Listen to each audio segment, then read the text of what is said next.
Happy Wednesday switcheroo here. For all of you expecting to see me and Raj, I instead changed it up because that's what I felt like doing. No, that wasn't the reason. But I decided to go with Al this Wednesday, talking what else? 49ers. I haven't talked to him since the Thursday night with victory in Seattle. So we have a lot to catch up on. And then kind of look forward to the matchup with the Super Bowl champs and what it's going to take for us to get over the hump, at least for this week. Yeah, and I'm superstitious, man. Last time we talked, I guess, was Wednesday, right? It was the day before the Seahawk game. That was with Raj. But if I'm doing this with you on a Wednesday, last time they got a W out of it, I'm superstitious enough that I'll take that and hope this is a sign for good things to come on Sunday. I'm not superstitious, but I am at the same time. Like, I don't believe in like curses and things of that nature as far as like somebody putting a hex on something. But at the same time, I kind of do, if that makes any sense. Like, oh, I wore this shirt last time and they won, or I put my pants on this way. So I'm going to. The little stuff, not the big. Yeah, I'm with you. Yeah. So we're going to get to it. I mean, this game is huge for the Niners in a bunch of different ways. One, they can, stay in first place in the NFC West. But all the players and coaches, they've been asked all the questions. Us as fans, we probably are feeling the same thing. There's definitely a little bit of PTSD with this game. I mean, they've beaten us for the last two times they beat us. It was in a Super Bowl. Oh yeah, we also had that regular season game where they crushed us. Niners haven't beaten the Kansas City Chiefs since 2014 when Jim Harbaugh was the coach. So players can deny all they want that it's just another game. I don't believe that. Same thing with Kyle. But I want to ask Al how he's feeling as far as the just the overall feeling going into Kansas City week. Big game. I mean, it's I don't know if it's nationally televised coast to coast, but it's on, at least by me in New Jersey, Channel 5, 425 game. I don't know, since with you get if that's going to be on. It'll probably be 425, but it'll probably be on Fox, which is channel 31 or 7. I don't know. I lose track. Okay. Yeah. So big national game. And for us, I don't know if it's because I think the Jets have a Sunday night game, and maybe that's one of the reasons why we're getting doubled up. But regardless, when the schedule came out, all of us, fans, players, coaches, I'm sure they had this one circled for a lot of reasons. Super Bowl obviously being the biggest one. In a weird but logical way, the Cowboy game of the next two is the bigger game because it's a conference game, right? Like, so in terms of playoff standings and all that stuff, tiebreakers, it's bigger. But the biggest reason why this should be thought of as a must-win game, and I know we have some clips to what Shanahan had to say about that, is getting over the mental hurdle, man. Like, if this is the team that's going to be standing in the way of a Super Bowl, and listen, the way the Niners are going, they might not win the West. They might not get out of the divisional round. They might make it to the NFC Championship game or the Super Bowl, but this has been the team that's beaten them in the Super Bowl the last 2 times, 4 straight times overall. You go back to 2018. That was the game where Jimmy tore his ACL. So I know we're going to talk about Spags and Andy Reid coming out of the bye and all that good stuff, but I think it was Trent Williams or Fred Warner used this phrase, getting the monkey off the back. And the last time anyone got a monkey off their back was Steve Young in 94, the Super Bowl against the Chargers. And my podcast earlier today, I had some parallels to the 94 season with this game specifically. Anyone denying that it's saying that it's just another game, it's not, man. Like, Warner, Kyle, they have not beaten this team since Kyle's been here.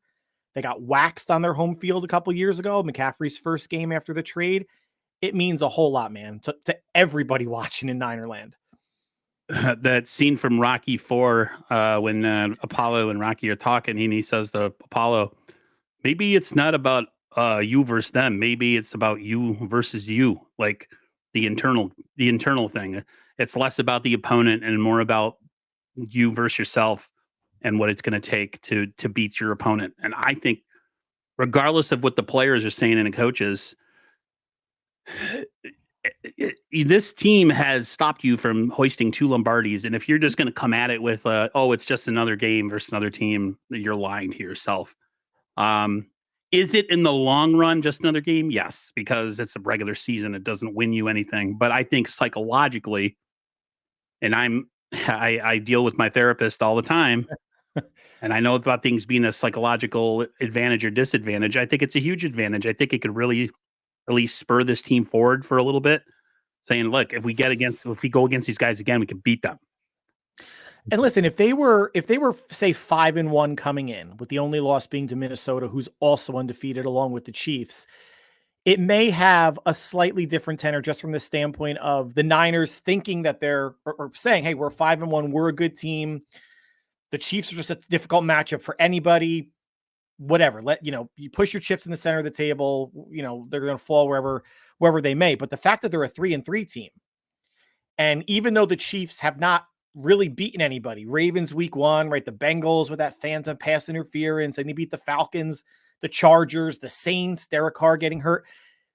The Chiefs have beaten teams, all of the 49ers ilk, all kind of averages teams. And week 1 was Baltimore, which is a coin flip game for any game on the schedule, because you just don't know what the teams are just yet. So now the Niners have to prove, okay, we've only beaten bad teams, right? Yeah. It's New England, it's Seattle. Like, they haven't beaten anybody good. So if you take the decal off the helmet, this is a good team that's coming in. It's doubly important because it's the Chiefs, but now they have to prove, all right, you've beaten 3 bad teams. Now, are you good enough to beat a good team? Because you've lost to bad teams too. So it's a measuring stick in a couple different levels. Yeah, it's definitely a measuring stick game. I asked that yesterday with Bashar when I was on stream with him. Do you believe this is a measuring stick game? And he totally agrees that it's a measuring stick game, because you're right. We haven't beaten any good teams this year. I hate when people always say, well, if it wasn't for this, we would be blah and blah. It's like, but we're not. Right. The famous Bill Belichick or Bill Parcells antidote is, you are what your record is. The Niners are a 3-3 team. They're not a great team right now. They may not be this year. They may turn out to be, maybe this is one of those down years, kind of like how after we lost to the Giants in the championship game in 1990, the Niners the next year didn't make the playoffs. Steve Young was hurt. Bono played. Like, it was a down year, and they still had a lot of good players. That could happen this year. And I think people have to really open up their mind and realize that even with all the stars and veterans and great players we have, and this team so far hasn't been very good. And they're going against a team who won the Super Bowl last year. And they may not be the Kansas City Chiefs of the past as far as like talent all over the field, Tyreek Hill and all that stuff, but they still have number 15 back there, and they still have number 87 catching passes. So until that's not the case, and until Andy Reid's not coaching and Spags isn't coaching on defense, because that's a whole other thing. It's a huge game. It's funny that you brought up the 1990 season and missing the playoffs in 91 with Montana getting hurt and Young coming in, because that season, the last Monday night game of the year was Chicago at San Francisco. And I only remember that because I recorded it on my VCR, knowing that there was no postseason. That was the game that I watched a lot as I don't know how old, 10, 11, 12-year-old. We're about the same age, Niners, so you were probably, the Niners waxed them. And it was Al Michaels and Darren Dierdorf from Frank Gifford saying, like, wow, if anybody just turned this game on, they would think the Niners are going to the playoffs and not the Bears. But yeah, I mean, could it be a down year so far? Yeah, but every first third of the season for the Niners looks like a down year of the past, 3 or 4. But when they've gotten off to fast starts in 2019 and last year 5-0, they got to the Super Bowl. Otherwise, they're clawing out of a hole. And it makes you wonder, come postseason time, should they be lucky enough to get there this year, is there going to be enough in the tank for another run? Because unless Minnesota absolutely falls apart, Washington's playing well. The bye, I mean, they're 3-3, and I'm going to mention like, oh, the bye is not really a possibility. It's not. Could they get a 2 or 3 seed? Sure. But that bye is going to be so important for a veteran team and a team that's just gone so deep in the playoffs for so many consecutive years. Any extra time off is going to help them. And they're going to have to fight and claw, wild card round, divisional round, if they get there, to try to get back and take another crack at the trophy. And this isn't one of those things that, like, sometimes I think this happens with players, like, oh, when we've done this before, we've won, or if we the last time we were in this position, we found a way to turn it around.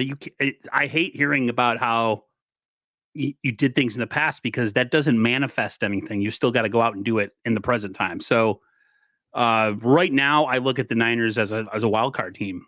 They're probably going to go on the road for the majority of the playoffs, because, I mean, like you said, unless Minnesota falls off a cliff, I mean, trying to think who else is doing really good in the NFC right now. We have See, It's we have Washington, but it's I mean, how much Detroit do and you what? trust? Yeah, how Right. much you trust them?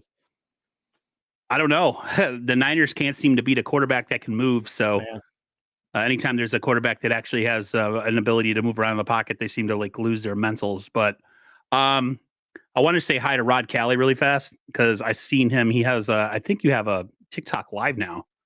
I jumped in it the other day, so props for that. I seen him on there. I think that was you, correct? Unless somebody's taking your name or something, I'm pretty sure that was you. I Uh-oh. seen him on TikTok. Kind of came through real quick. I was just like, "What up?" So yeah. I wanted to play some of the clips that we have, and we could talk about the some of these interviews. Um, let's see here. I got this one is Nick Bosa talking about the matchup and all the stuff we just talked about it being a psychological thing. It's the Chiefs and all that. So I'm sure you're looking at the Super Bowl too. It's definitely a little emotional, but at this point, it's just a game. So we're just looking at the tape, trying to learn from it. A lot of similarities from last year. A few new guys, but really good defense and offense that obviously has 15 back there. So always dangerous. and then I'll play Kyle next. Also mentioned that the Chiefs are specifically a team you guys have not succeeded against recently, and obviously in two huge games. I know as a coach, you can't all the time make one bigger than the other, but do you feel that a little bit? Like you've had some fairly large losses against this team. Yeah, I think everyone understands that we've lost the 2 Super Bowls to them. So, I mean, that can give a little post-traumatic stress when you turn on the tape, but I think that's human nature. But you got to make sure you don't get caught up in that. This game has nothing to do with past games. That was last year. We're playing a really good AFC opponent. We're 500 right now. We want to stay at top of our division and get a win. You think about that stuff going into it, but in terms of what it plays out in a game, it really has no correlation, and you try to make sure that it doesn't. So everybody's saying all the right things. Go ahead. Yeah, no. Listen, totally fair. I mean, they have to ask the questions, the media. Kyle's going to respond in a professional manner and try to downplay what this matchup is. But, we're not in meetings. We don't know how everybody's talking in meetings about it, bulletin board material. Everybody knows. Even I think some of the rookies, they were using the pronoun like, they've beaten us, in the past, couple Super Bowls when we faced them. And these were kids that were probably in high school, they probably were the first time that they met in the Super Bowl in 2019. So everybody understands the biggest mental aspect of this, even if they beat Kansas City this week. I mean, it should be a springboard game for Dallas on Sunday night and 2 Sundays from now, who just got waxed by Detroit, but they're going to be coming off of a bye and then maybe getting some momentum coming out of the bye with Tampa Bay and stuff. So I think it's a great prove themselves game.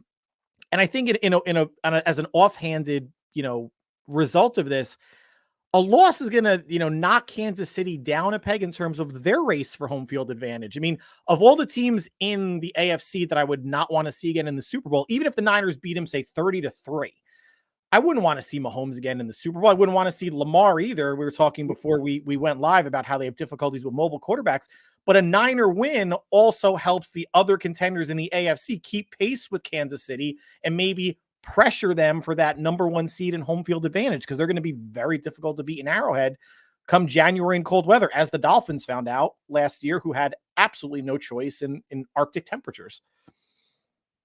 Yeah, this is it's good for the psychologicals and stuff, and I think it does have a bearing on the mind of the players, regardless of what they say. But in football terms, it is just another game, because winning this game and then losing 4 straight, you're pretty much toast. The Niners, to me, I mean, because I even forgot about Detroit. To me, is the best team in the NFL right now. It's fair, yeah, hands down. To me, they look dangerous on both sides, even without Hutchinson. The Niners are a wild card team this year. That's what they look like, and I don't think that's going to change. I think it's going to stay that way, and that's okay, because teams have made runs as a wild card team and made it to the Super Bowl. So it's not out of the realm of possibility. Last year we were the number 1 seed, and we played like dog water in the playoffs. Yeah. the way it's like looking now, like just let's say Minnesota or Detroit winds up, getting the number 1 seed.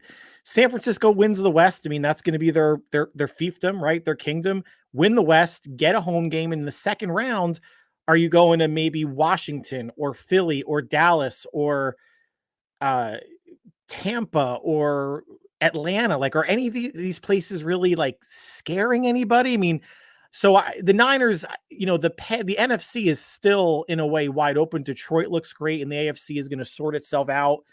And as an NFC fan or Niner fan, we only have to worry about one AFC team, maybe if we get so lucky, heading into February. So I don't think there's a place that is going to be dreaded to go to the way that the AFC has Kansas City, and Baltimore is a tough place to play. And Pittsburgh is, if they're going to do anything in the North, Buffalo, granted, Niners have to go to Buffalo and Green Bay later on in the season. So things are, just worry about what's in front of you, and they're going to benefit from the West having a down year. And if they get in at 9-8 and they win the West, no apologies, the hell with it, right? Like, just get your home game, take care of business, and go wherever the hell you have to go in the divisional round. Yeah, and to me, if the Niners get in as a wild card team, the pressure's not really on them; it's on the other teams. Yeah, it's the teams that are there that work for it that year, and the Niners essentially are people are going to overlook them, and rightfully so. This team is just talent. The Niners have enough talent across the board. They have the coaching. They have all what it takes to win, and have be even a wild card team. Them with Christian McCaffrey back at running back, and a couple other players, Greenlaw and all that stuff. I think the Niners full strength and healthy they could beat anybody, even Kansas City. It's just a matter of doing it with Kansas City. But like, there's not a team out there that is like the 85 Bears. You know what I mean? Where you just say, the Niners have no shot at beating them. Minnesota is pretty damn good, but I think we could beat Minnesota. I think you get a second look at Sam Darnold. I think that could benefit the 49ers. The Niners essentially just got to get out of their own way and play consistent football against better teams. Like you said, we haven't beat anybody yet, so we'll see. I mean, Kansas City's not having a great year so far, even though they're 5-0. They're not looking like a powerhouse offensively. So, they've only had one win by more than one score, and that was New Orleans. And that game was relatively close. The Saints were moving the ball pretty well, and then Carr wound up getting the oblique injury, and I can't remember if he got knocked out or not, because I think I turned it off before the fourth quarter started. But they have not looked impressive, but good teams win close games. The Niners lost 2 close games that they shouldn't have, so we can define them as a not good team, because good teams would have found a way to win those games. But Mahomes is having a very pedestrian year so far. 6 touchdowns, 6 interceptions. They lost Pacheco. They lost Rice, Hollywood Brown for the whole year.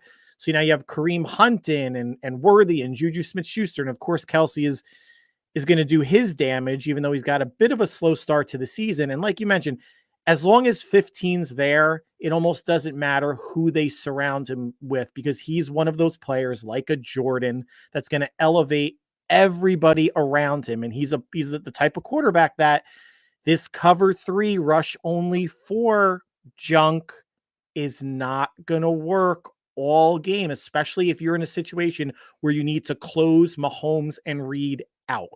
It will not work. So one thing about the Niners under Kyle Shanahan and John Lynch is like they haven't really changed in 8 years. They haven't.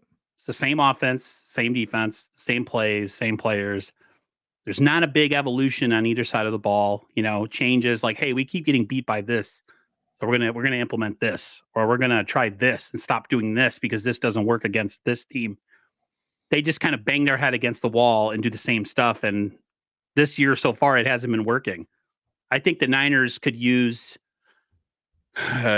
someone who is out of their comfort zone as a defensive coordinator. I think bringing in Sorensen was a mistake. I think you have all these veteran players who have a lot of say and a lot of influence on this team, and they brought in their guy, and so far the returns have been horrible. So, and it's not, thinking of how successful they've been, if you even, count 2020 as the down year with all the injuries and COVID, how successful from 2019 to now they've been. there's no need for wholesale, get the Right. TNT on the tracks and blow it up changes, as much as some Twitter fans may want that after a loss or last year's, dropping 3 straight. This team is still too talented and too good. And the same script is playing out as in the past several years, where the defense needs to catch up to the offense. And whether that's because they're not playing, starters much in the preseason or new defensive coordinator, whatever the reason may be, it's starting to trend the way it's been the past couple years outside of last year's 5-0 start. So it's just tweaks to what they're doing. Like, has Shanahan doesn't need to revolutionize anything. Neither does Nick Nope. Sorensen or anybody they bring on, Brian Staley on defense. They just need some tweaks to enhance what's working and has made them an NFC Championship game or better team 4 out of the past 5 years, to consistently get them over the hump, or to be able to close out these better teams that they're going to see in the playoffs. And maybe this defense looks different in October than it did in September, maybe different in December than it does now, especially with some of the reinforcements coming back. You tore Gross Matos, you mentioned Greenlaw. Obviously CMC is going to be there for Kyle, but this isn't some sort of revolutionary blow it up wholesale change, even if they lose to the Chiefs. Because even if they lose again in overtime by 3, fans are going to go nuts. They're going to revolt, get Kyle out of here. It's not even close to that situation. Even next year, when they lose a bunch of free agents due to the cap, they are going to be reloading, not rebuilding. And I trust John and Parag to get the cap in a healthy spot, not only for the short term and long term. This is a really good team, man. We're spoiled by a lot of things. Super spoiled. Way too spoiled. Just some tweaks here or there to put a very, very good team, or an elite team, to a super dangerous one. That's what we're looking for. If you play Madden, there's a bunch of 49er players in the 90s and late high 80s. Like, the Niners have a lot of talent. This team isn't bereft of talent, or they're just they can't draft, or they can't sign guys. Like, they do all that right now. And we're going to touch on Spags real quick, but this past year's draft right now, and people need to relax because it's only been is looking like a pretty promising. And that's how you keep windows going. That's how you keep winning. You have to hit in the draft eventually. So far, for the majority of this early part of the season, this draft class looks pretty promising, which allows you to maybe move on from a guy like Travaris Ward. And I think that was the plan even last year, right? Like, they draft 2 linebackers in Winters and Graham, figuring that we're probably not going to be able to afford Greenlaw. They take a safety in Mustafa this year, figuring we probably can't afford Hufanga. And, when Hufanga walks, and I believe he will, like he missed the last, 6 games last year. He's missed a whole bunch of games this year.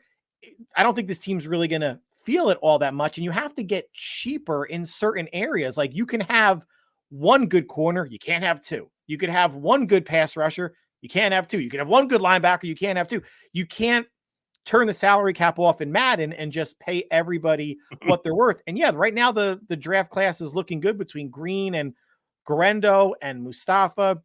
And we'll see Pearsall hopefully in the coming weeks. But you said this, what I said in my show earlier, let's pump the brakes. Like, there's people on social, Isaac Garendo's going to be a baller. Why? Because he had 1 good run for 76 yards. And otherwise he's under 3 yards a carry. Renardo Green, he's going to be the next all-pro player, bro. I guarantee it. Why? Because he had an interception, but he was also the player that led up the touchdown to Tyler Lockett to make it 29-24. And he was only active for like less than 10 snaps the game before.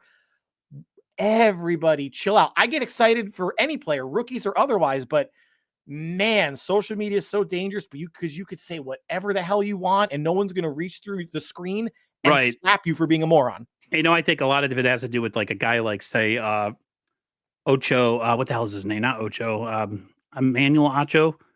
He's singing the praises of a lot of the Niners draft picks and young players. So even the media tends to overblow things early on in the season based on 1 highlight or a couple plays. Just like a guy like Colin Cowherd, he doesn't watch 49er games because he makes these blatant statements about Brock Purdy that aren't true for anybody that actually watches games. So yeah, he would take Bo Nix over him, right? He would take Bo Nix over him, which is, geez. Anyways, one of the big matchups no one's talking about is Steve Spagnuolo versus Kyle Shanahan. And so far, the last two times they meet, and especially in the Super Bowl, it's Spags has done a really damn good job. I mean, they do have Chris Jones, so he is pretty damn good. Do you think that's kind of the matchup between the matchups that really needs to go in the Niners' favor?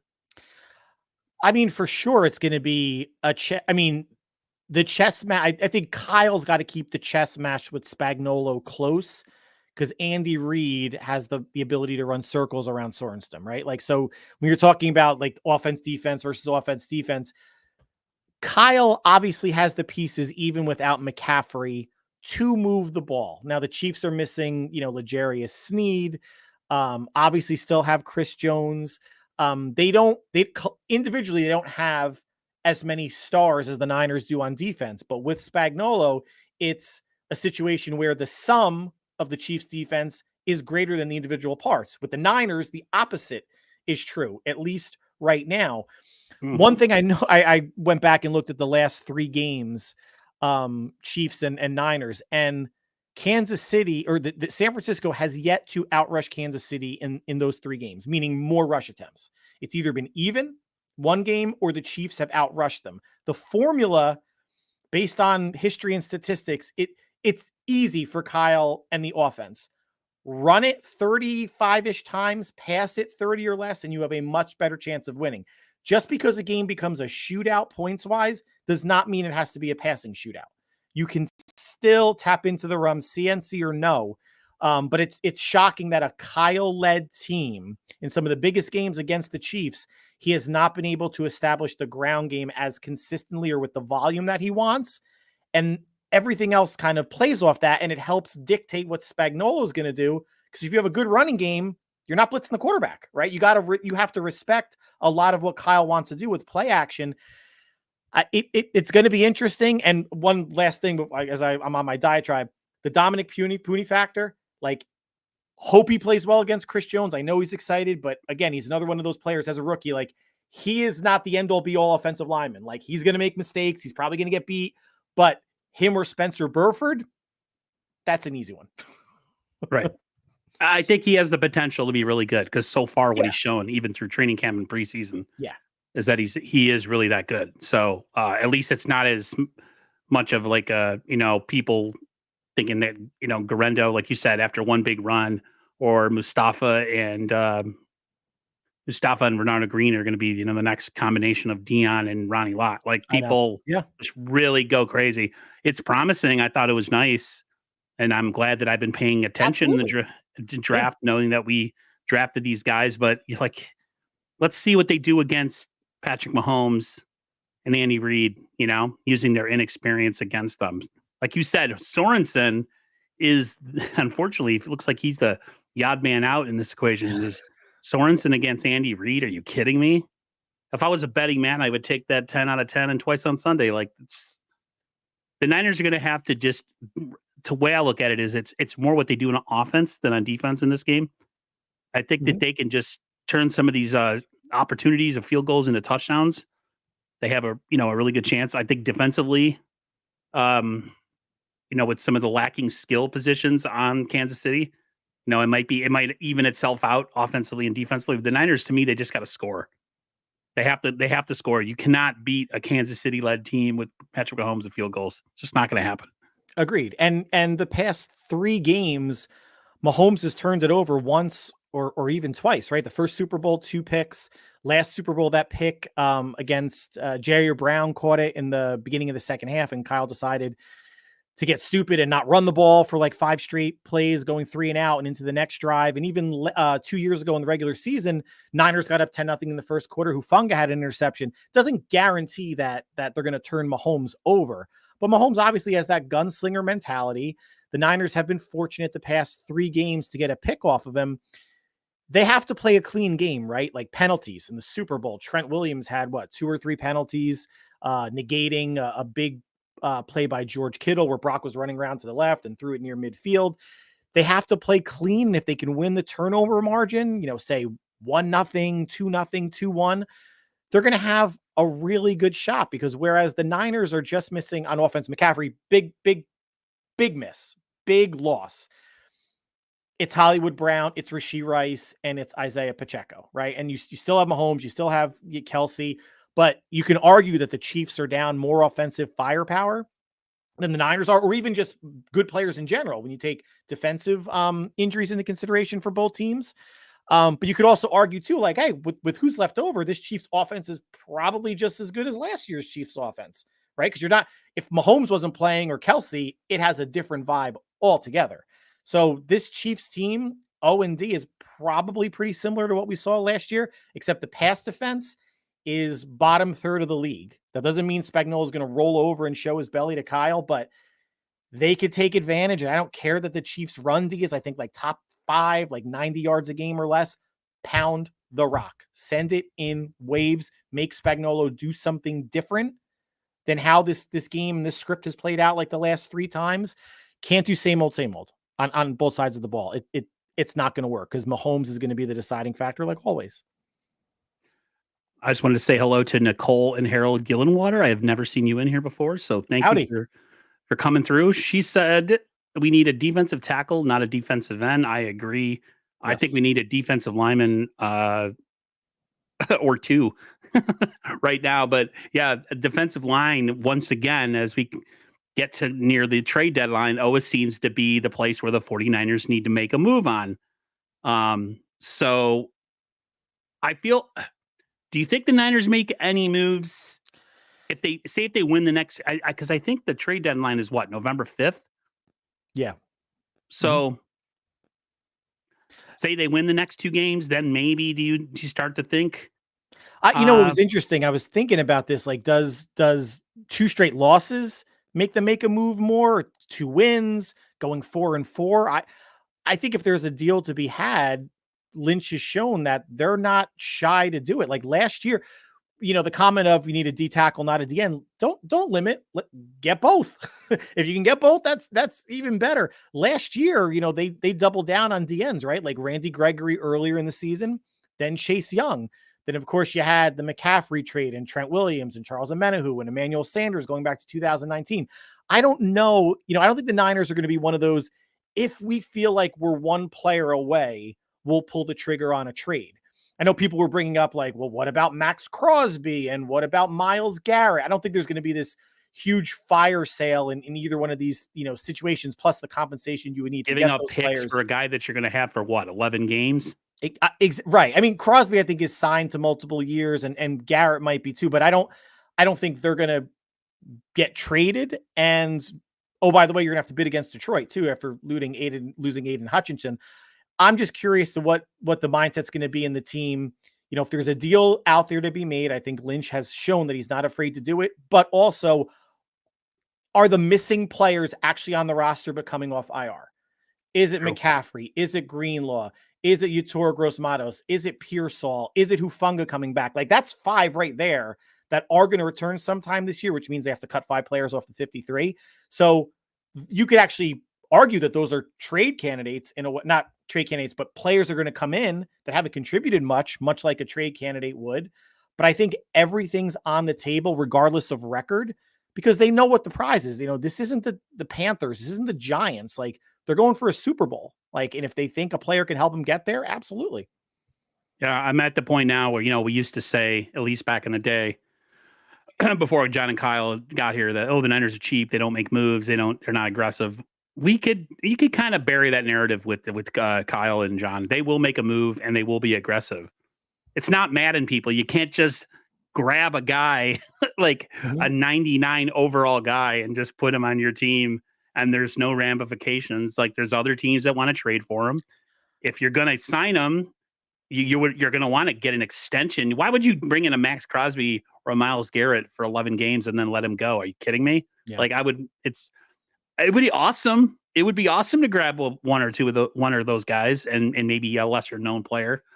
But right now, I think the Niners, for the most part, have in the building what they need in order to win. I don't think they need, like you said, wholesale changes like on defense or play calling. I don't think they need wholesale changes on their roster. I think their roster is good enough to win a championship. Well, I think you we can't both have an all-star at every position is what I'm You saying. can't. It's impossible. It's not baseball or basketball where there's just a luxury tax. And if you can keep spending and spending and spending, then Jerry Jones would probably have the all-star laden team for how much he wants to win and spend money. I think we both responded to something on Twitter earlier about Zadarius Smith from the Browns being available for like a 3rd or 4th round pick. Absolutely. I mean, think about the history of the Niners' recent 3rd round picks. Terrible. I would tomorrow or yesterday, give me a DeLorean. I'll go back in time. I would give the Browns a 3rd rounder for Zadarius Smith. I mean, I don't, that's easy, for me. And I think Kyle and John know pass rush is an area of need, especially with Gross Matos down and Robert Beal not looking good and Leonard Floyd, etc. If it only takes a 3rd, you do it. But too many of these teams, man, overvalue draft picks, especially 2nd, 3rd, 4th round type stuff. Whereas the Rams showed like, F those picks. They got their Super Bowl and now they're paying for it. But I don't know, the way that this team drafts early-ish, 2nd or 3rd round, I would give it to that established player and don't even think about it. Right. Like, screw the early picks. We suck at those. We don't start the draft till day 2, maybe day 3. So yeah, F them picks. Let's jump over to something that I wanted to talk about, the red zone, but I think the bigger issue with this team is special teams. I tweeted this during the last game that the 49ers have the worst special teams in the National Football League, and it's not close. You agree? Absolutely. I think based on punt return average, I think they're 31 or 32. And let's actually start there. Wasn't it always like an unwritten rule that you shouldn't be fielding punts inside the 10? Why do the Niners do it? When Juice was put back there, he fielded one at the 10. This past game, Cowing fielded one at the 6, and Fair caught it. The special teams overall, obviously not good. And there's just like head scratching decisions.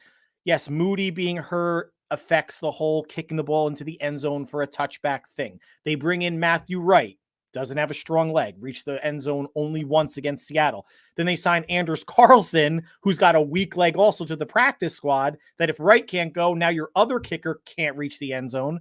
But oh, by the way, Brandon McManus was available, former Bronco kicker, and now he's with the Packers and he has a super powerful leg. So if, Kyle says he does special teams isn't going to win you a game, but he doesn't want it to lose you games, then you should have taken maybe your backup kicker situation a little bit more seriously and stop fielding punts inside the 10.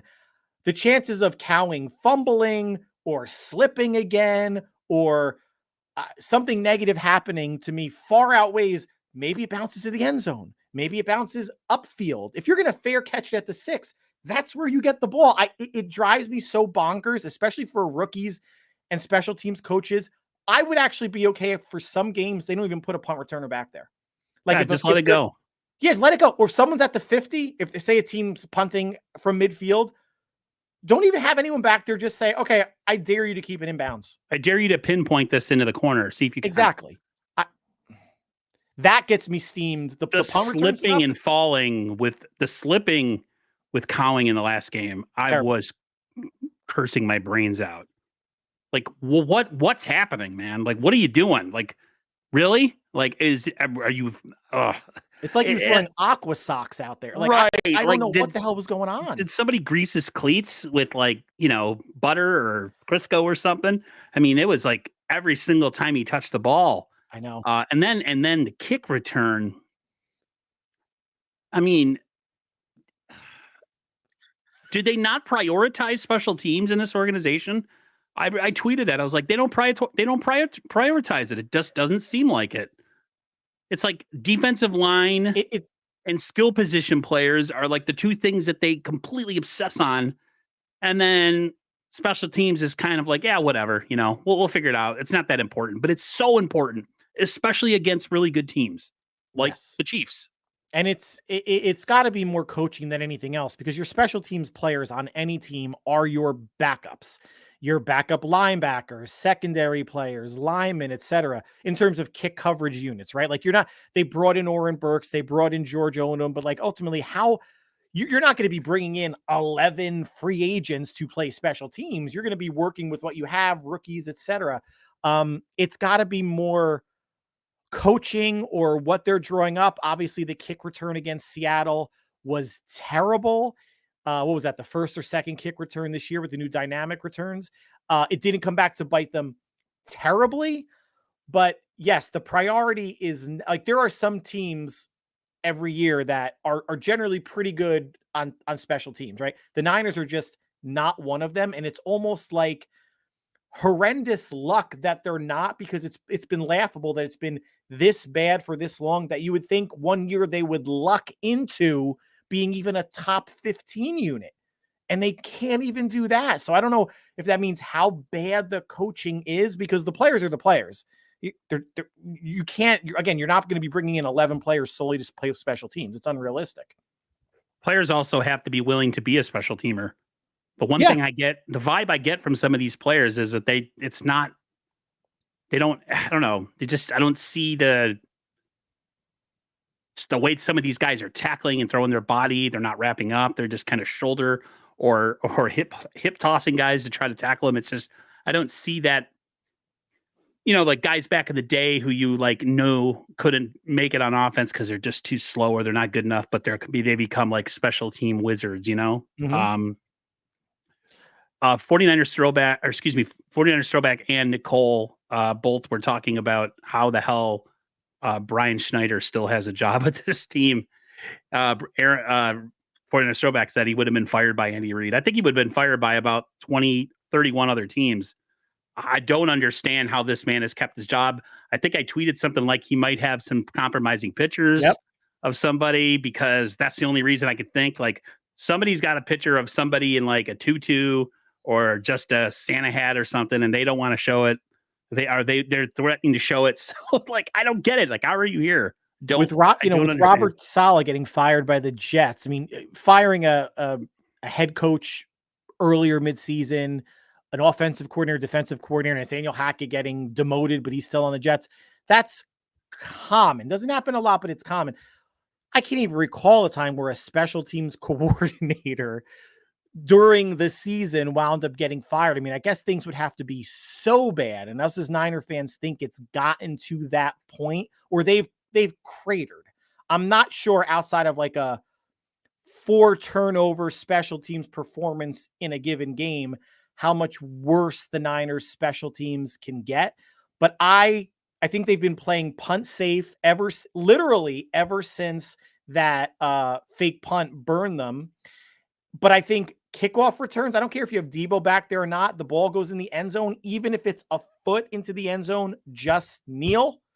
And punt returns, get away from it. And I know we all have PTSD from Kyle Williams, and that was over 10 years ago, etc. But I don't think anything good is going to come from a punt returner on this team versus getting away from it, fair catch, let it go into the end zone, and have your offense, which right now is the best position group on your team, onto the field and not risking anything else. I know I sound a little bit cowardly, but man, there is no reason for Debo or Garendo or anybody to take out kicks out of the end zone, and there's no reason for punts to be fielded inside the 10. I know I've said it a bunch of times, but it pisses me off.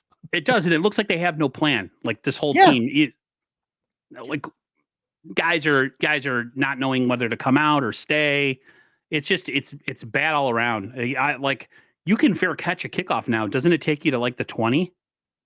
Even if you're like the 10-yard line or something, if you're within that box, all you have to do is do this and catch it, and they give it to you at like the 20-yard line or something like that. I forget the rule, but it's do that.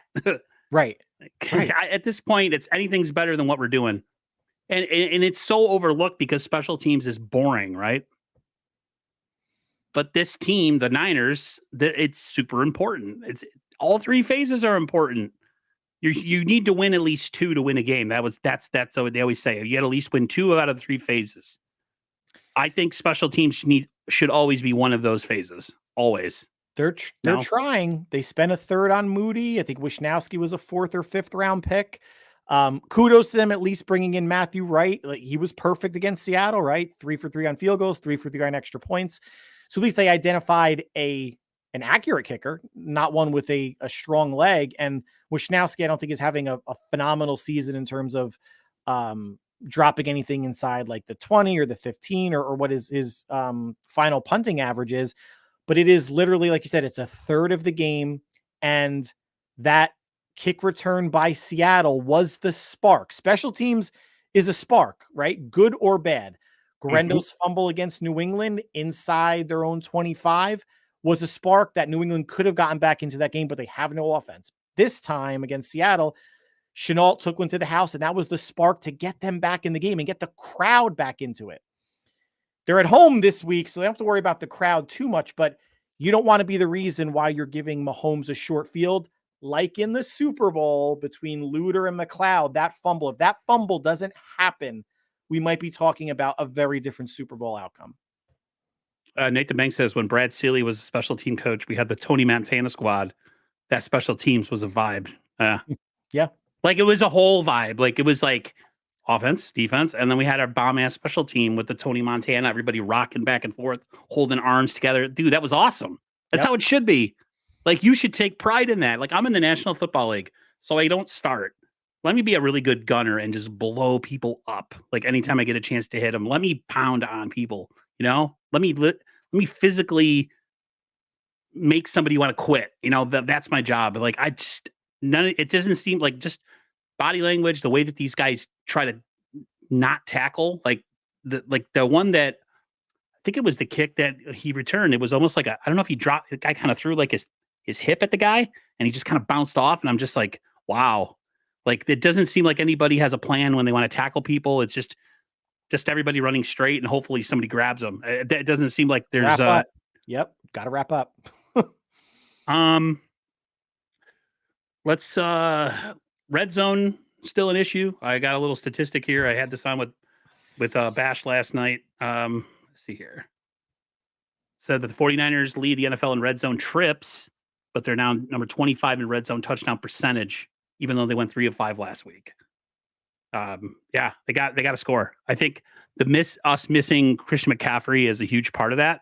Mm-hmm. But I just think it's partly Kyle too. I don't think Kyle is very inventive inside the 10-yard line. It's like he goes from 20 to 20. He looks like a genius. And anytime we get within 12 yards of the end zone, it's like we've never been there before. I don't understand why they're struggling so bad. You have a guy like Kittle and you have a guy like Juwan Jennings, who are big matchup guys size wise. I don't get it.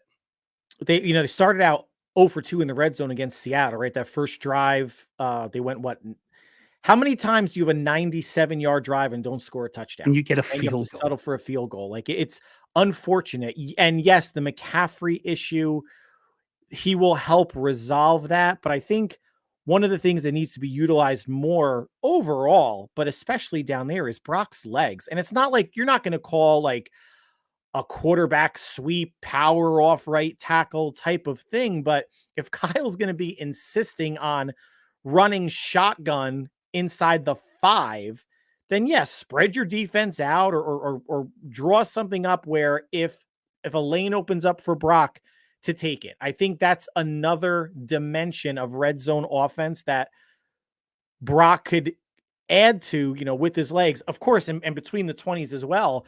And if this is a game where maybe Brock runs, say, I don't know, 4 times for 35 yards, it's going to put the Niners in a really good position to win because it's going to give Spagnuolo and that entire defense something else to think about. He was great in the divisional round and the championship game. Not a lot of running in the Super Bowl, right? And certainly no design runs, but we'd love to see Brock flex that a little bit more, especially down close, because it's literally something that we haven't seen probably since 2022.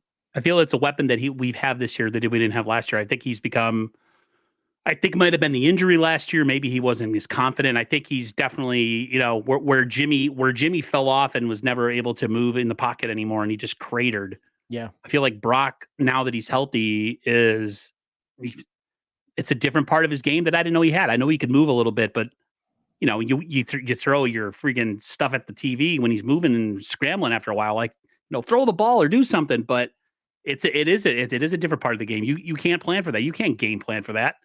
I mean, even when you game plan for it, look what the Niners do. They still gave up a 60-something yard touchdown to the Cardinals, even when they supposedly game plan and it's on the players, it's just got to execute, and they never do. They just still figure out a way to not execute ever when they play against that. But you really can't. It's not something that I think you game plan for, like, okay, Brock's going to do this, this, and that. But it is something that we should use, and I think hopefully they do use. And I think he should be carte blanche to do that if he's fit. If he thinks it's, yeah, go ahead. I think he should be encouraged by Kyle to take the yards sooner if he goes through his progressions and read 2 or 3 isn't there versus circling around and trying to make something happen. It makes for a nice Sports Center highlight when it works out, but I'd rather it be more north versus east, west, south, east, north for a couple yards or throw it away, like just to get upfield. And the Super Bowl last year, Mahomes was the leading rusher. I think it was like 9 for 66. And Bosa, I saw another interview about they weren't prepared for the read option last year. They're more prepared for it now. They weren't prepared for it against the Cardinals. And that's the read option quarterback. So let's see what they're going to do against Mahomes. But Mahomes and Purdy have the same type of slippery mobility. Neither one's Josh Allen or Lamar or Vic or Steve Young, anything like that. But they can make defenses pay and defensive lines pay for over rushing. And Mahomes is much more decisive. We saw it in the Super Bowl when that happens, that he's, he averaged 7 yards a carry, a little bit over that. And then obviously that back-breaking run on 4th and 1 in overtime where the Niners could have literally won the Super Bowl. So I'm not saying there's many things that Brock cannot emulate Mahomes with, but this is one of them. And I think Kyle should be encouraged. Hell, even Steve Young wasn't a big dude, obviously mobile, but 6'2", whatever. But how many times did we see if it was Mariucci or Holmgren or whatever, QB draw? Shotgun, take that step back, open up the middle, and go 4, 5, 6 yards inside the red zone. These aren't revolutionary type of things, but it's just a dimension of Brock's game that Kyle hasn't purposefully implemented yet. Yeah, I think some of the check down merchant and some of that other stuff that the Yak guys, now that he's kind of making things happen on his own with his legs, I think at least in some areas, he's starting to get respect from other people that hey, Brock is a player. He might be really small. Maybe he's like a mini version of Josh Allen as far as but he plays alive. He's always looking to throw it downfield. He's not looking to run. Yeah, why not make that part of your offensive attack?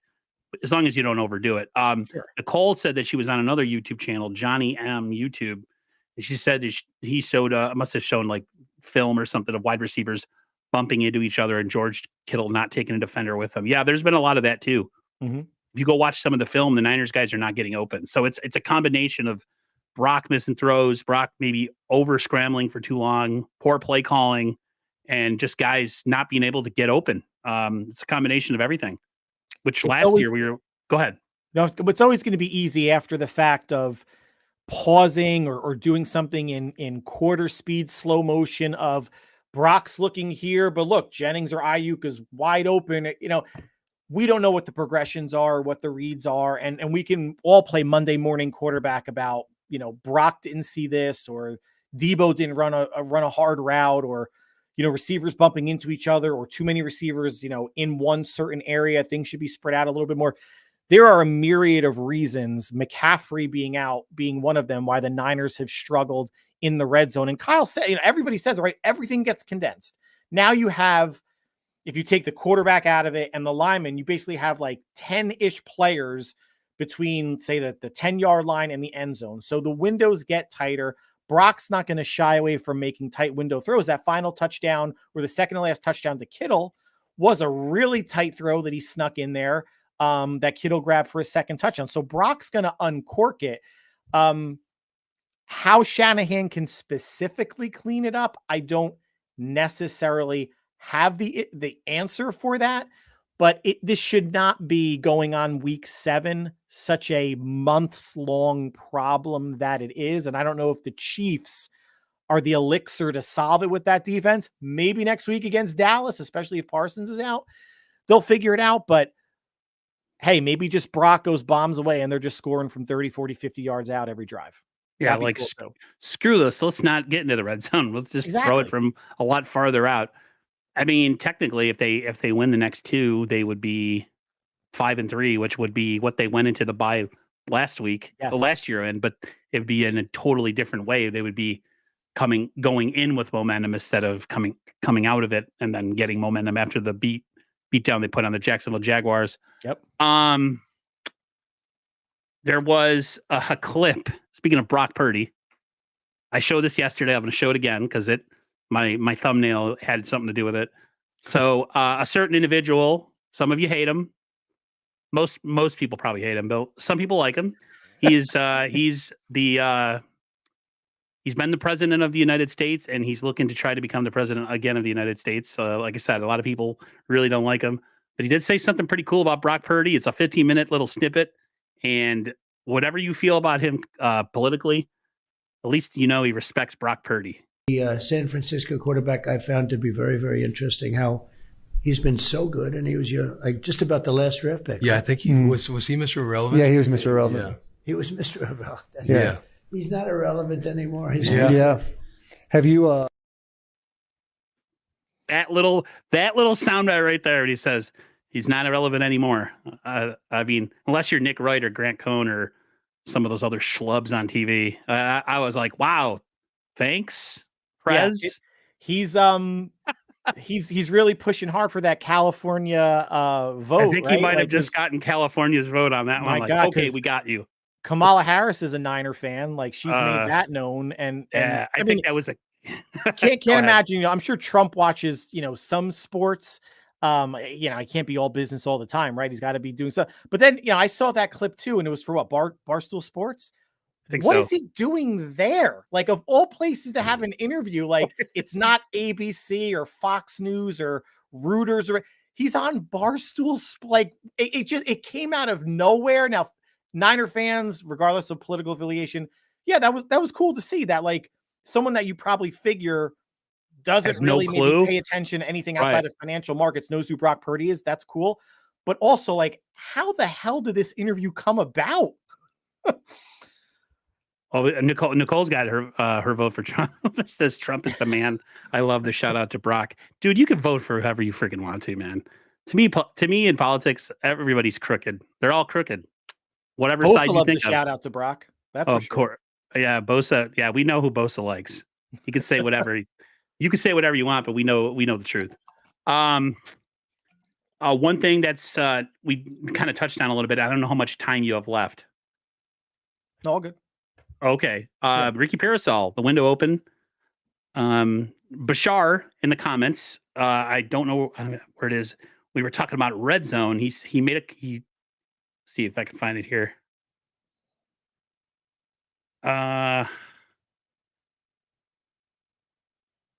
Anyways, no, well, the comment was if, with him being back, possibly being activated for the game, he is really good in the short area. And maybe the Niners could take advantage of that by bringing Pearsall back. Overall, your thoughts? I mean, this is a guy who almost lost his life and now has a chance. Hopefully, Kyle activates him, although I think he won't. I just have this sneaky suspicion. Yeah. I don't know if you feel the same way, but it looks like you do. But I would love to see him on the field. But it's not really about, like, I don't want to see him on the field just because it's a cool story. I want to see him on the field because I think he might be able to do some things. So your feelings on the whole situation with Mr. Pearsall finally being activated? No, super excited for him. It was a horrible and tragic situation. I mean, how lucky he was that it couldn't have been a lot worse. Yeah. So it's a blessing that it was not worse than it was. His 21-day window is opened up. I'm with you. I don't think Kyle is going to play him. I think he got some practice time in and they ran him in like a 2-minute drill and he was pretty winded. And then they had him like break down the end of practice.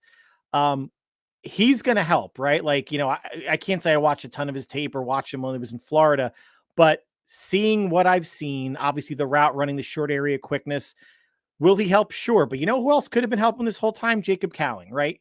So if Cowing and Pearsall in a way are your two most agile and dynamic athletes outside of maybe McCaffrey in terms of short area burst, losing a defender, etc. Kyle hasn't had an excuse other than, he doesn't know the playbook, which I still think is ridiculous. Cowing could have been helping to this point. He's active because he's fielding punts inside the 10. I think there's a decent chance that Pearsall plays against Dallas, but maybe to get him fully up to speed and acclimated, maybe after the bye is more realistic, but super excited to see him play. I mean, what the heck? The Niners haven't had a first rounder on the field since the bust that was Trey Lance. I'm excited to see a first round around the field, and the whole story makes it even cooler. That's right, people. He said he was a bust. He was a bust. It's just what it is. He's still a bust. He was a bust, and he still is a bust. He's QB3. Like, there's no other way to spin it. And he's going to make more money not playing football than any of us will see in our lifetime. So good for him. I made a comment. I said, I've said this before. I was like, they probably should put an APB out for Ryan Hensley because he's such a huge Brock Purdy fan. After they seen him at the midfield shaking hands after the game, I was like, that's about as close as you're going to get to the field. So you better get used to it. But that's just me being a petulant jerk. But I just, it's over, man. It's over. The dream is over. Even me and Bashar were talking. I don't know if we were talking about it on stream or off stream. I said, Bash, it's done. It's done. It's over. He's not going to be great. His football career as of now, like with Dallas? As a starting quarterback, that is going to be one of the greatest. Yeah. It's done. It's over with. That's two organizations that have both come to the conclusion that he's better at holding a clipboard on the sideline than playing. Listen, sorry. There was no chance that Dallas, not to get off on a sidetrack, there was no chance Dallas was not going to re-sign Dak. So anybody thinking like, oh, well, Dak's going to command too much money and they traded for Trey Lance. There was no chance that was going to happen. They had the chance. The Vikings could have traded for him. He played in, near Minnesota when McCarthy got hurt, and they said, no, we're going to go with Sam Darnold. The guy that beat out Trey Lance in training camp, and Trey got all pouty and demanded a trade after that. And I have nothing against Trey Lance. I have no axe to grind. I was happy the day that they drafted him. I was. So was I. It became apparent that, and people were calling for him to start day one over Jimmy, which, get a clue, people. He was not ready then, and he's not ready now. 3 years later, he's going to be a career backup. And there's no shame in that. The Niners overdrafted him. Maybe they and other people have learned their lesson of you can't take the small school prospect with hardly any playing time. It's not like Mark Sanchez started the same amount of games with us for USC. That's a different animal. I don't know if anyone still, Hensley or others, are falling on their sword for Trey Lance, but the Niners did the right thing at the right time. There's no way a player who leads you to an NFC championship game should have to compete with someone that's just because they're a first round pick. Because like you used the word meritocracy a bunch since we've been talking, and that's what football is, and that's what Kyle believes in. So Lance is gone. I hate to say good riddance, but he's a bust. 49er Minded says Mike McCarthy is a Super Bowl winning coach, so it's not like he hasn't been taught by good offensive minds. Yeah, it's just, listen. Yeah, it's a lot of people don't want to admit it because he was the pick, and we traded all that stuff for him. But it's a meritocracy, like I've heard Larry Krueger and all them say before. Like, I don't care where you're drafted, as long as you can help the team win. You could be the first pick, or you could be Mr. Irrelevant. And I think the Niners might have been one of the only teams that was ever brave enough to say, no, we're going with Mr. Irrelevant. I think a lot of teams, especially with pressure from their front office, would probably stick with the other guy because it's a bad optic and you gave up all those picks for him and the money, and let the other guy kind of just sit there. And I think the Niners were like, no. And there was even that clip where he talked about that, Jed York, he was, I'm sure he wasn't super happy, like he said, giving up all that money and all those picks. Sure. And then the guy doesn't work out, but it happened. And look where the team is now. They have a future even past this year and in a couple years from now. The Niners, maybe they're the Super Bowl window, but they're going to be competitive with Brock Purdy as quarterback. And it's not like they're not going to surround him with talent. When you find a quarterback in this league, it's like pass rushers. Quarterback and edge rushers in the NFL are like a dime a dozen. If you get one, you don't let it go. Right. Regardless if he's the last pick in the draft. And Purdy's going to get paid, and rightfully so, whether he makes 50, 55, 60, more than Dak, whatever it's going to be. And no one's used the term like the whole last dance thing. I mean, I know that was like a big off-season phrase, the last dance for the Niners. And that's a phrase that I always took exception with, because when that was used for the Bulls, that was literally Chicago's last chance to win a title, probably in our lifetimes. Yep. Because they knew it was going to be blown up. It's not the Niners' last dance for the playoffs or Super Bowl anyway. If you have to define it as it's the last dance for this current roster, sure, then every year is a last dance for every team, because no roster is the same one season into the next. And I think the Niners have smart enough leadership that, yes, when Brock gets paid, they're going to have to say goodbye to some people. If it's Huff or Greenlaw, does Debo get traded? Like, they're going to have to go, they're going to go cheap on the O-line, because other than Trent Williams, that's what they do, is go cheap on the O-line. So there's going to be areas where they're going to be able to save money. And as of right now, they're still $55 million under the cap for next year. They're looking good. So I'm not worried about the financial health of the team moving forward. Yeah, are they going to lose pieces? Absolutely they are. So does every NFL team every year. And it's still going to be a quality product that they're going to put on the field. And now with the injuries to Huff and to Greenlaw, maybe the Niners have a way where they can keep those guys and do some sort of bonus playing time type thing. Because, I mean, availability is ability. What they said, best availability is, to be healthy. Yep. Neither of those guys, I mean, Greenlaw has been pretty healthy, but like Funga, not so much. But like a lot of times teams will keep guys like that he might go. Yeah, maybe Charvarius Ward goes. Maybe Renardo Green is that guy, hopefully. Yep. And then you could say, see ya.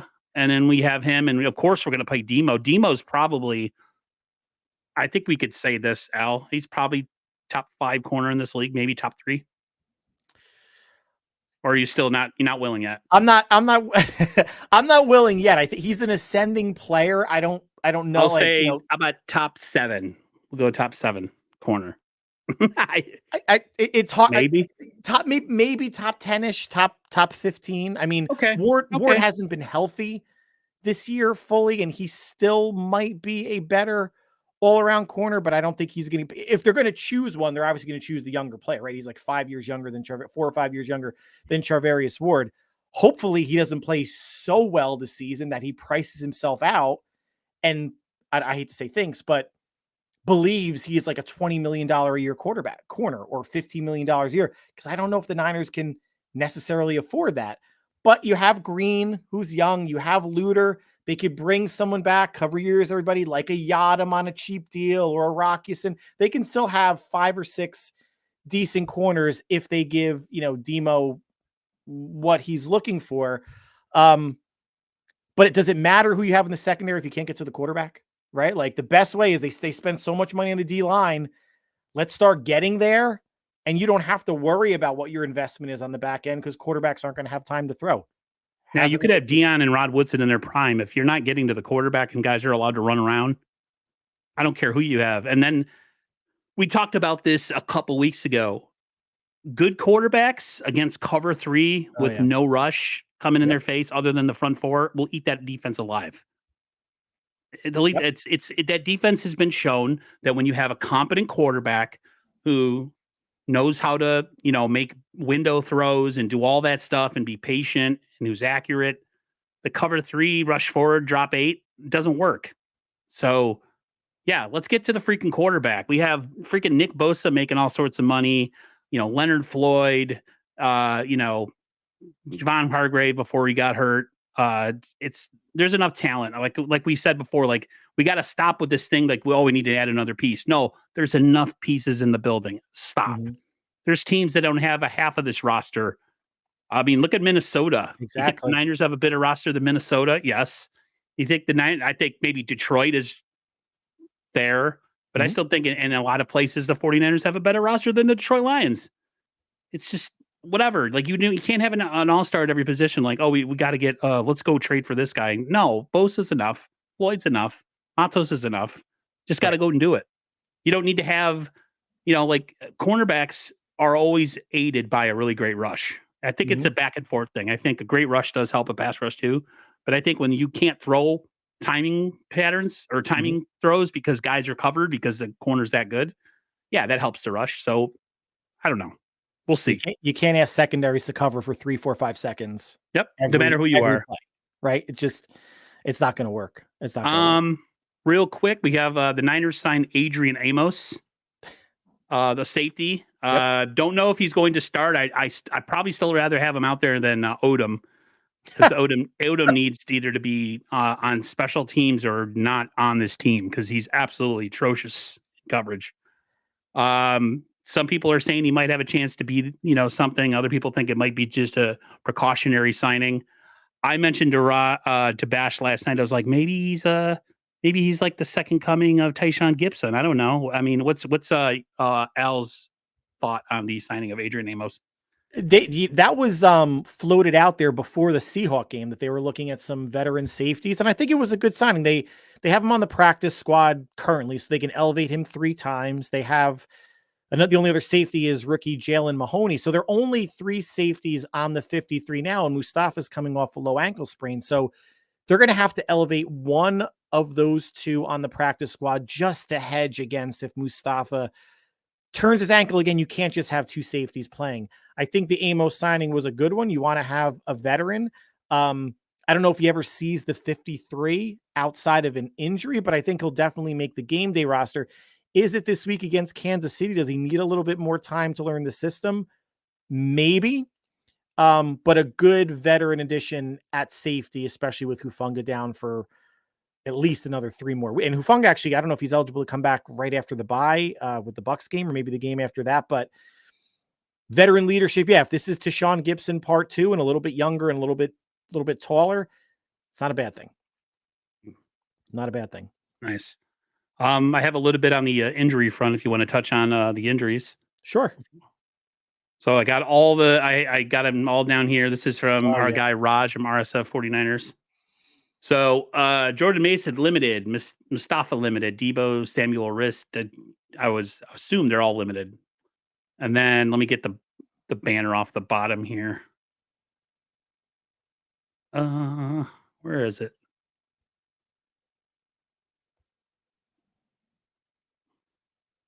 Oh, geez.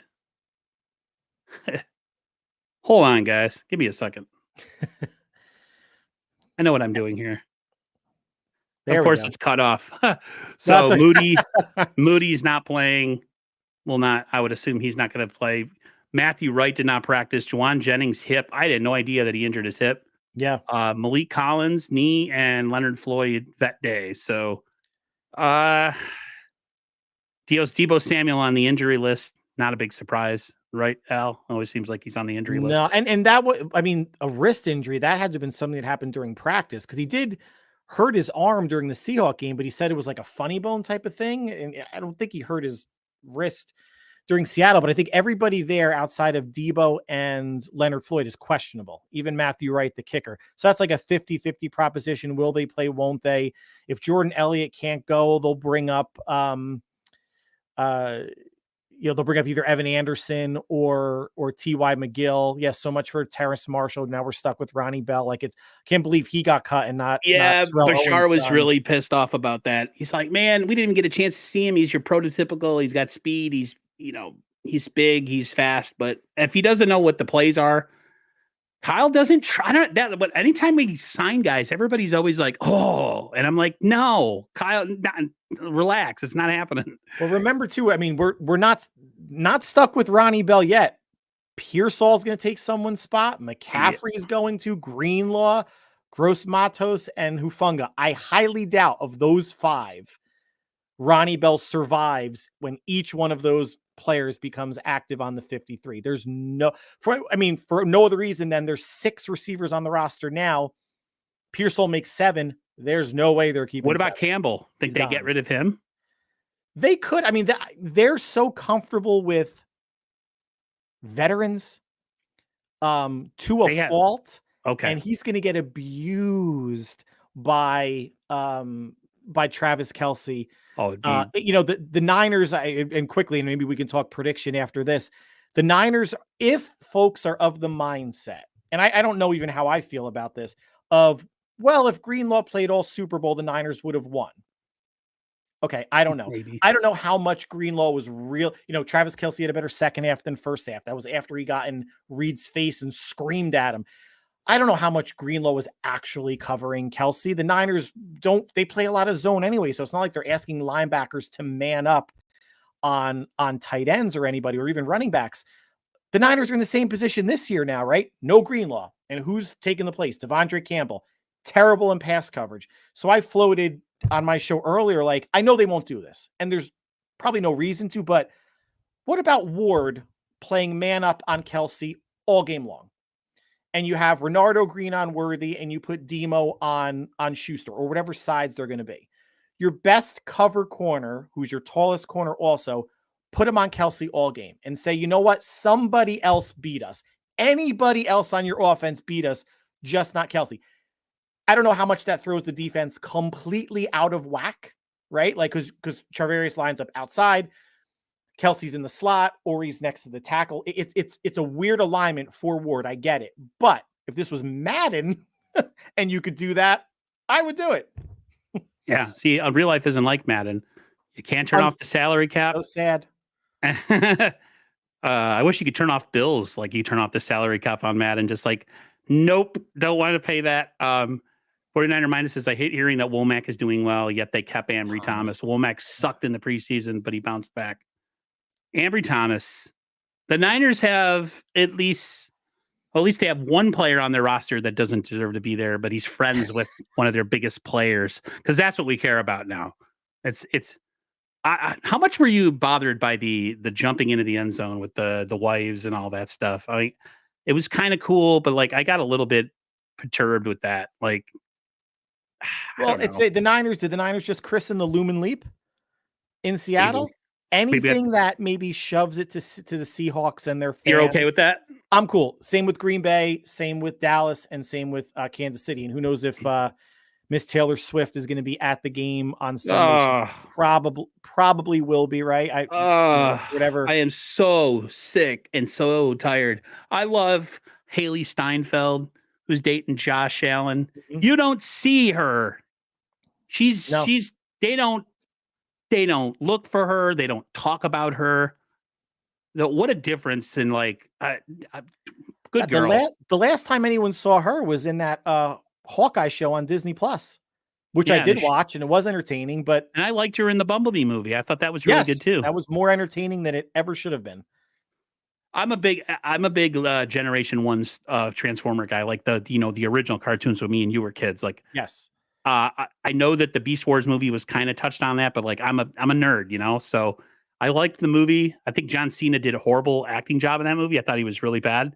Oh, right. Yes. Yeah, it was rough. It was out of place, but it was cool seeing at the end the original Optimus Prime truck with the trailer on it. I was like, whoa, that's what it looks like in real life. Thought it was really awesome. I don't know why I'm talking about that. No, I'm with you. As far as predictions, yeah. I gave a prediction that wasn't very popular, so I'll let you go first. Oh boy, for Sunday. If it's not popular, I can only imagine. I can only imagine what that means. So listen, there's so many reasons why the Chiefs should win this game, right? Or why I should be picking the Chiefs to win this game, and that's probably sounds leading right off the bat. I still have a mentality of you got to show me you can beat a team before I pick you to beat a team. The Chiefs are 5-0 coming in. They haven't looked great, but they're a good team, and they found ways to beat teams that the Niners could not beat earlier on in the season. They still have Mahomes. They still have Reed. They still have Kelce. Kareem Hunt's not a chump of a running back. He's not Pacheco, but they're gonna be able to move the ball. And I think the Niners win this game if they play clean, minimal penalties, minimal to no turnovers, win the time of possession advantage battle. The only one in those past 3 games that the Niners won, the first Super Bowl, the game in Santa Clara, and the second Super Bowl was the second Super Bowl. They had a 2-minute time of advantage. Then again, that went another 14 and a half minutes in overtime. They throw it more than they run it. They have a really good shot of winning this game. The Chiefs just play better complementary football, and Spagnuolo is probably still going to find a way to stymie Shanahan. And the Niners are 3-3. This is one of those games where it's not like 5-0 Chiefs versus 5-1 Niners, battle of the heavyweights, and Super Bowl rematch. The Niners are kind of limping in. They were 2-3. Now they're 3-3. So it's kind of like, how much do you really expect of this team? It's kind of like a need to have games psychologically and emotionally, but it doesn't. Would I just be disappointed if they lost? Sure, but it's not at the Super Bowl level or like 2 8-0 teams going at it to see who's the best. Like the Chiefs are clearly the better team right now. But for all of those reasons, or the inverse of all of those reasons, I'm taking San Francisco 23-20 because this team has looked so mediocre so far that this would be the year that they beat Kansas City. Now, they might not do it again if they get there in the Super Bowl, or they might lay an egg against Dallas and get all of their emotional energy out of this game. But this is like, I thought they would win the first Super Bowl. I thought they would win the second Super Bowl. They obviously didn't. This game, I should be like, crap, they're 3-3, they're 500. They haven't looked good. Sorensen, no McCaffrey, all this stuff.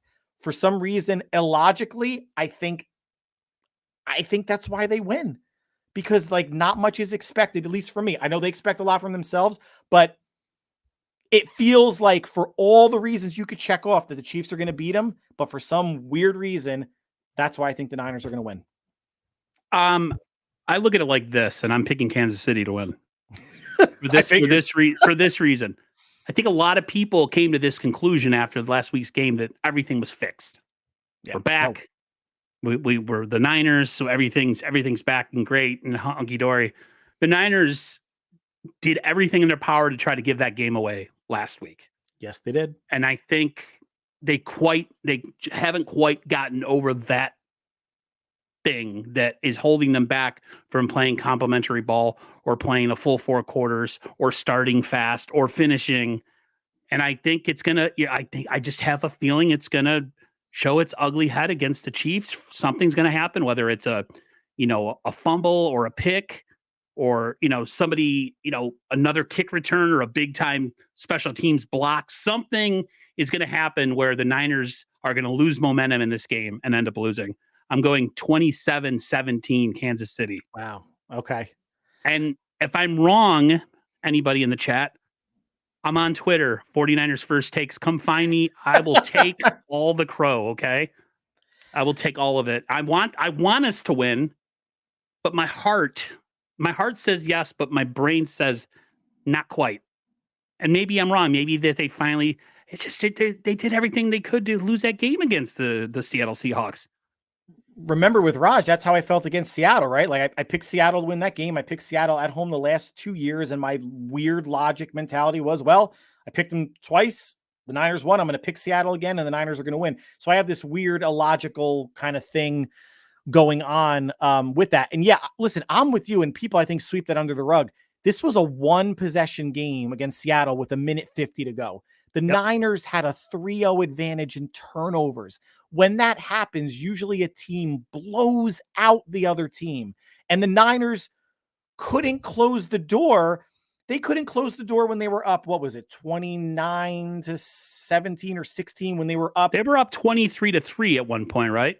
They were up 20, but then when they were up by 2 scores, Seattle got the ball back on that last drive, and they scored Tyler Lockett and Renardo Green. The defense had a chance. It was 4th down and goal from like the 10 or 9, whatever. The D had a chance to close Seattle out. Didn't.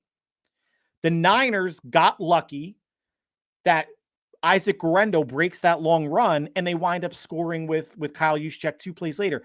Can you imagine, and I talked about this in my Seattle reaction show, can you imagine if they don't score a touchdown on that drive, what happens? Like, going through the mental gymnastics of it. If Juszczyk doesn't score, they're up 5. If Seattle got the Niners to 4th down there from the 5 or 6 or 4 yard line, does Kyle kick a field goal to go up 8? And then you have to kick off with your special teams. Does he go for it on 4th down up 5 with like 40 seconds left, saying, if we don't get it, Seattle's got no timeouts from their 5 yard line? Like that would have been such an interesting situation that would have given me a heart attack if Juice didn't get in. So the offense closed with Juice and with Grendo and Juice, almost luckily in a way. But the defense didn't. They had a chance to that drive before, and they didn't. Are they going to close against Mahomes? I don't know. But again, I'm going with illogical stuff and against the grain as to the reasons why, and taking San Francisco. That's exactly the reason I'm going with the logic in my brain that says that they did everything, like I said, they could to lose to Seattle in a game where they were in control once again. Yep. I don't know if this team needs a really gut-wrenching kind of season teetering loss to really get the best out of them. I just don't think that us against Seattle was the best that we can be. I think the defense is still having issues getting off the field on third down. Mm-hmm. They can't get a consistent pass rush. And as long as I see Devondre Campbell on the field, I'm going to want to punch my TV because he's just really bad at what he does. And I want to see a full game. I want to see a full game with Mustafa again. I want to see a full game with Renardo Green, a full game with D Winters before we start christening guys like, oh, they're the second coming. And see, we got an A+ on that draft. Like, we don't know that yet. We're going to, I want to see it against, and then even if we do beat Kansas City, they're kind of like damaged goods right now. So like, how much can you bump your chest after that game? The Niners really all they should be concerned about is just winning. Whether it's by 3 points or 30 points, I don't care. Just win. I think we talked about this maybe a couple weeks ago off the air. Splitting these next two still puts them in a really good, not really good position, but puts them at 4-4 going into the bye. Seattle's at Atlanta this week. I don't know who they have after that. Just worry about the West. And if it's, again, like I said, all you should be concerned about this year because you're not going to get the 1 seed. Exactly. And every team, it just starts with the division. Get the division, get the home game, and then figure out who you're going to play if they win that wild card game, who you're going to play in the divisional round. And if you win it at 9-8, so be it. You don't apologize to anybody. It happens. Wild card teams have made it to the Super Bowl. I don't really care how they do it. But I stopped with the number 1 seed, and it didn't. And it's not like it did you any favors last year because you did everything you could to lose to the 2 teams that you faced in the playoffs. Yep. So maybe being the underdog is what this team is best at. I don't know. Who knows? Because it seems like when this team has all the rest, you would think that they would come out and be sharp. They were horrendous against the Lions early on, and they didn't do well against Green Bay either in the previous game. So we'll see. And Andy Reid off a bye 21-4. It's another reason I should be picking the Chiefs, but I'm just not. Exactly. Just not. All right, everybody, we're going to get out of here. I had a great time with Al. Love it. Thank you for coming through. Appreciate you guys on X and on YouTube. Appreciate you coming through. Thanks for the comments.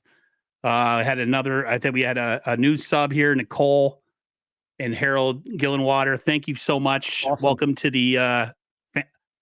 Welcome to the family. Appreciate you becoming a sub on the channel. Hopefully I'll see you again in the future. Everybody have a great rest of your night. Go Niners. Take care, guys. Might want to end the stream, right?